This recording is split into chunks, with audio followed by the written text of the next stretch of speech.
Ladies and gentlemen, welcome to Lifecast with Ryan Leak. Our host today is the incomparable, the amazing, the man, the myth, the legend, Peter Reeves is here for the final episode of the year that is 2020. Hey, we made it.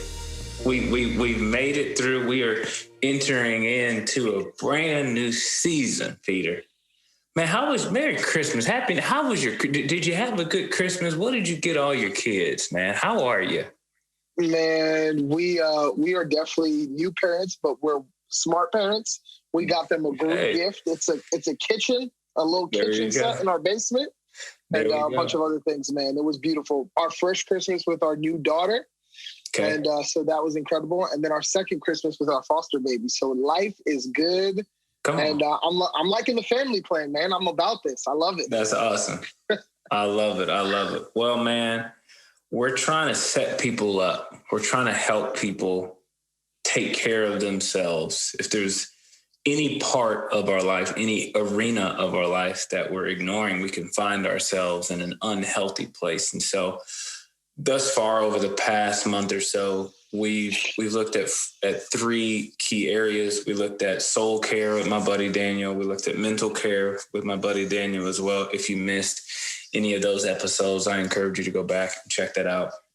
And the first thing that you and I talked about was taking care of ourselves physically. And I love something that you said. You said your goals need you to be here for them to happen. I never really thought about that. It seems like duh, but like you think about how many plans we make for the future that if we don't take care of our bodies, we won't be there to see those happen. Yeah. So I just thought that was huge. Today, man, we're talking about last, but certainly not least, we're talking about how to be an emotionally healthy person. Now, I've wrestled on this episode more than any other episode because, I mean, anybody that knows me knows I'm not an emotional person.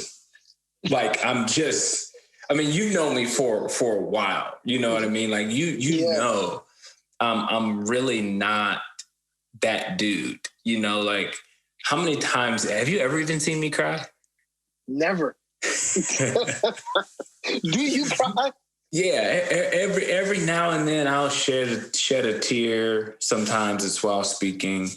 Sometimes it's, you know, it is. Are you an emotional person? Do you feel like emotionally driven? Do you feel that way? Yes, I definitely am. Like I am an emotional person because the majority of my development was like with my mom. My mom and dad are divorced. And so she is an emotional person. So being raised in her care, I don't like to be emotional, but I am. And so I have to work really hard to be objective rather than subjective because I am an emotional person. I get the feels really hard. So you got the feels. Bro. Yeah, I've had to go to counseling to wrestle with what I'm actually feeling. Like I actually feel a lot. I just express it very little. And that's what some people, I think, even misunderstand about people that are logical first. They're externally logical first, but internally there's tons of emotions there. And so, man, one of the questions I'd even have for you, man, is you know, what have you done to maintain your emotional health?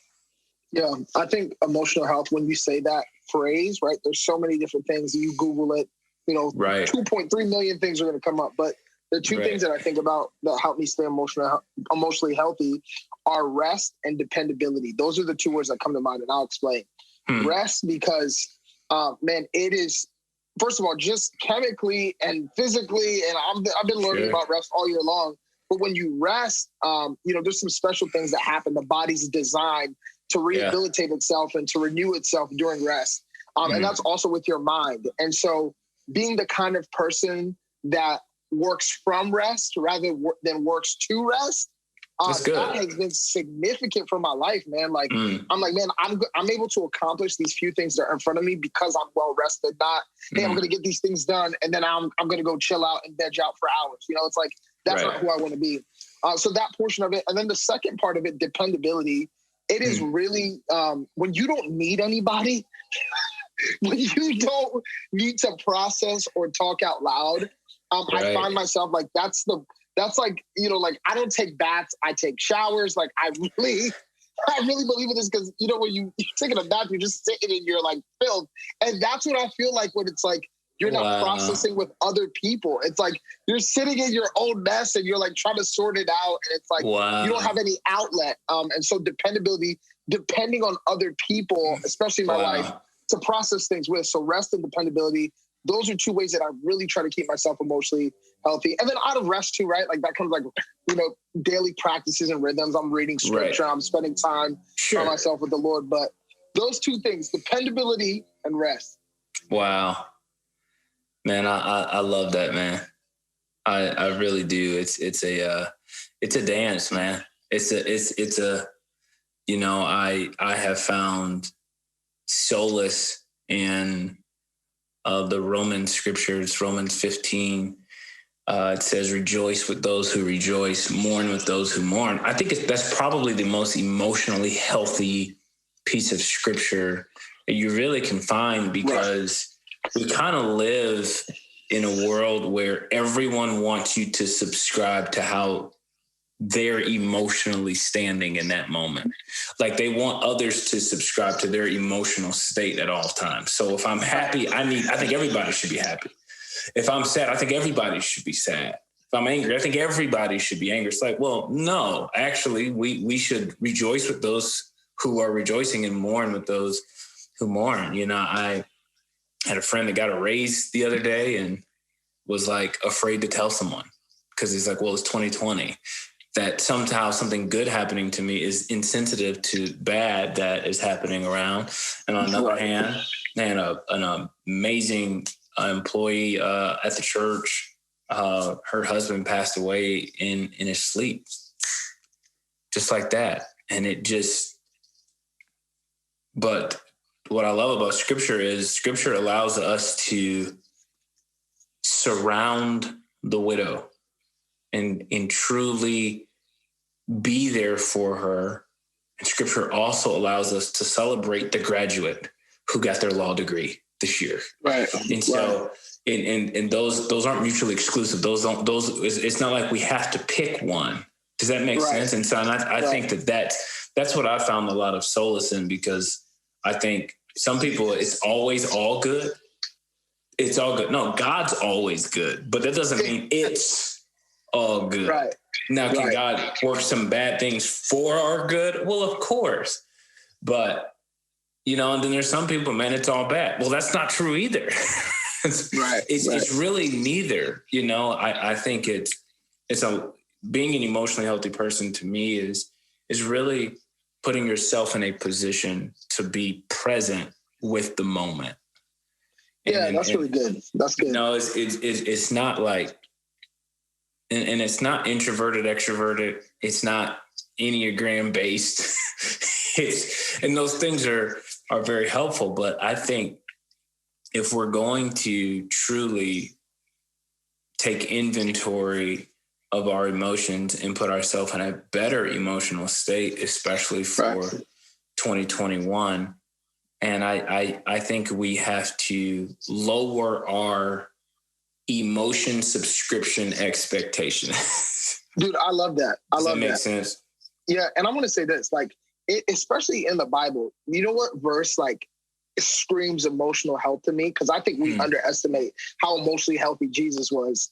It's the verse, it's obviously in the Gospels, but the situation is Jesus is standing before the Sanhedrin, and they said that they spoke out all these accusations against him, and this is the verse that screams emotional health, but he spoke not a word.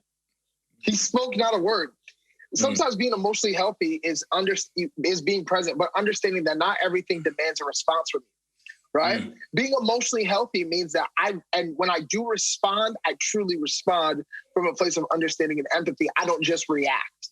Right. Being emotionally intelligent means that I have a keen understanding and an awareness of how I really feel, but also what the person in front of me is feeling. And it's from that place I can make an educated decision that will bring peace, right, into the situation, or will bring clarity, not just, what's going on with me. And those people who are verbal processors are like, well, I'm just processing. It's like, man, we've heard the term before. It's called emotional vomiting. And nobody wants to be on the end receiving of that. Like, it's just not. Right. But when I look at Jesus, and I look at some of the other situations in the Bible with people who are emotionally intelligent, and they didn't feel, we read that passage of like, Noah, the Lord told him to build an ark. And it's like, for 300 years, Noah built an ark. Well, here's a man who has a keen understanding of his emotions. You got one word, and for 300 years, you just carried it out because he was confident and aware how he really felt, and obviously that plays into faith as well. But I think there's a lot of instances in our actions and in our abilities and in our actions and reactions. And I think emotional intelligence is made very clear whether someone's emotionally intelligent or not in their reactions. Yeah, yeah, and I'm prone to react. If there's anybody that can get me emotionally reactive, it's my children, breaking stuff. Hey, don't do that. I'm super chill, except with my kids. Like when it comes to my kids, I'm a completely different dude. But man, it's something that I've really had to really pause and reflect on my emotional state and realizing, and this is the takeaway. I want people to have a practical takeaway today. I want people to take some time and journal where they're at and some of what their triggers were from 2020, because I don't think we're going to be the same. I feel different after going through a year of social distancing and not being able to do all of the normal things that we obviously did in 2019. I think it's important that we write down, and what are some of the things that are going on in us, because sometimes we can get emotionally out of control and not be aware that we're emotionally out of control. We think, well, we're just us. I'm just Ryan. You're just Peter. But I think we have to be aware of if it's resentment, if it's unchecked anger, if it's reckless optimism. And we'll do a whole episode on that later. But that was a term I learned this year: reckless optimism. Like sometimes believing the best in situations that cannot be turned around, that even God doesn't want to. Like that can be dangerous too for our emotions. And so I think when I started writing some stuff down, I think that was the moment I started to go, man, I've got to sit with people better.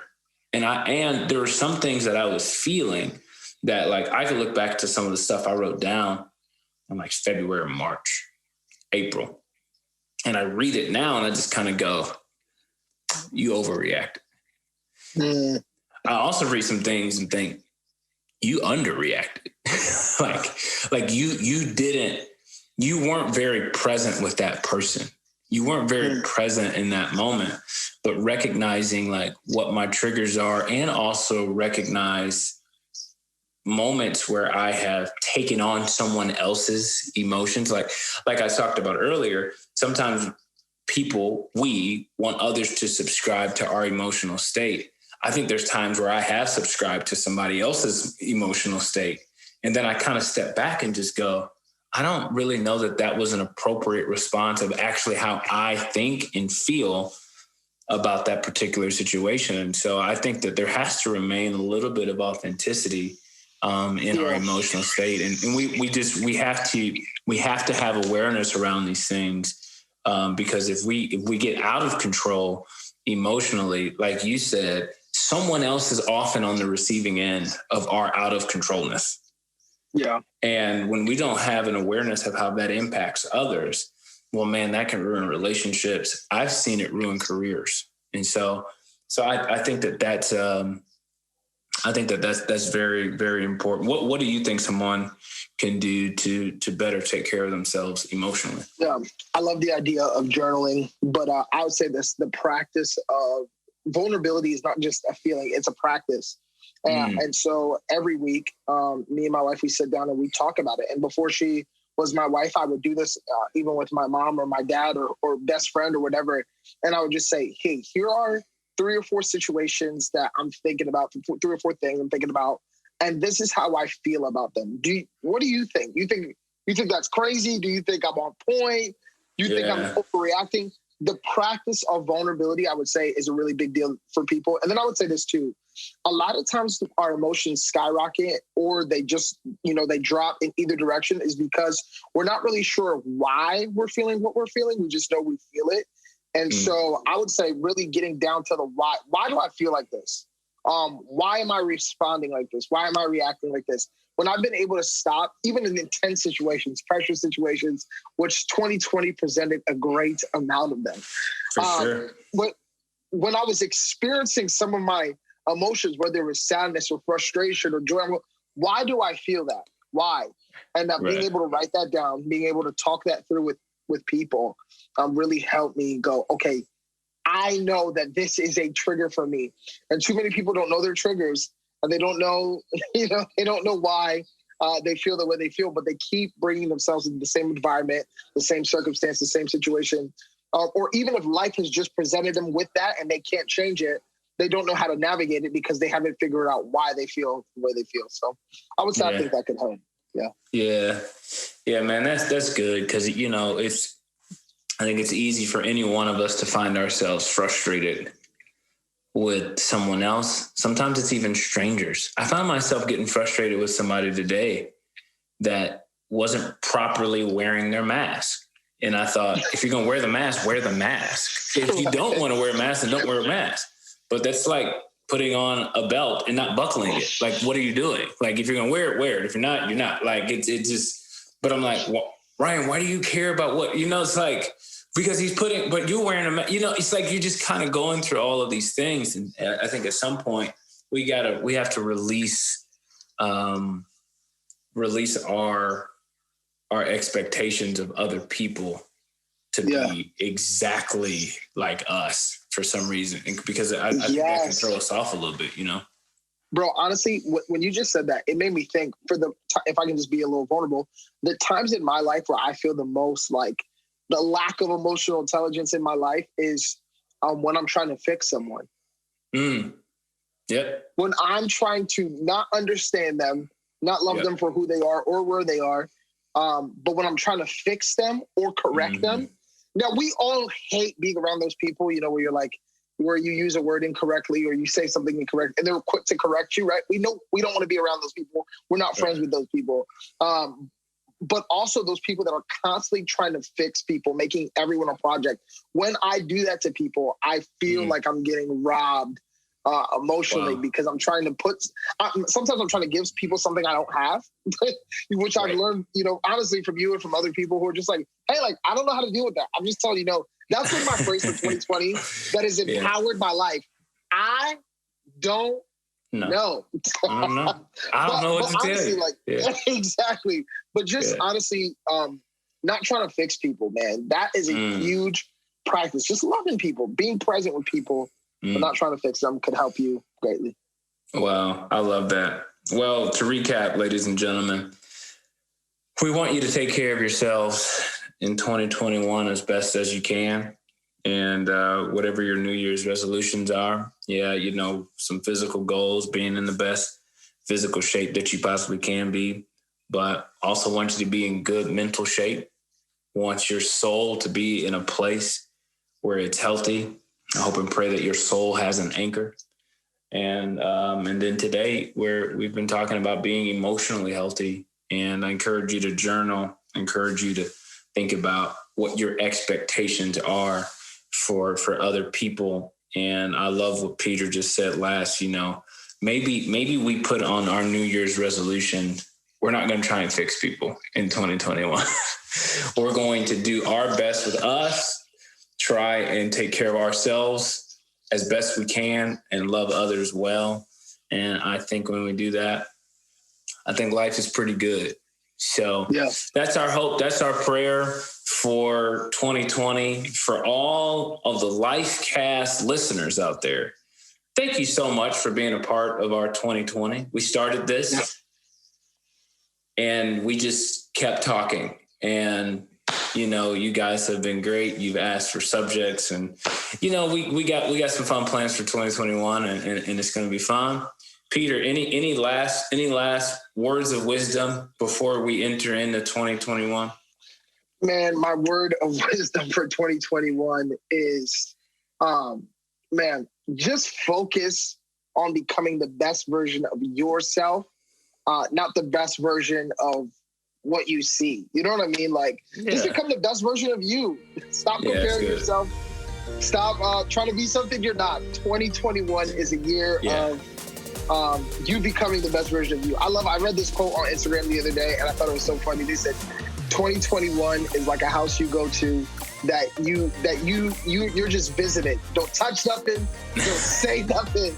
Just walk in here and sit down. We'll see how it goes. Don't nobody say, this is my year. Just relax. Just relax. That is hilarious. Dude, I love that. That's wisdom, baby. I love it. Well, thank you so much, Peter, for all of the energy and effort, and you've been a great host. You ask such great questions, and I just think you're a brilliant leader, and the best is yet to come for you. For all of our listeners, hey, I hope that today's episode added value to your life in one way or another. If it did, ask that you would share this with a friend. Don't forget to subscribe. You can rate it, you can review it, leave a comment, and we will see you in 2021. Holla.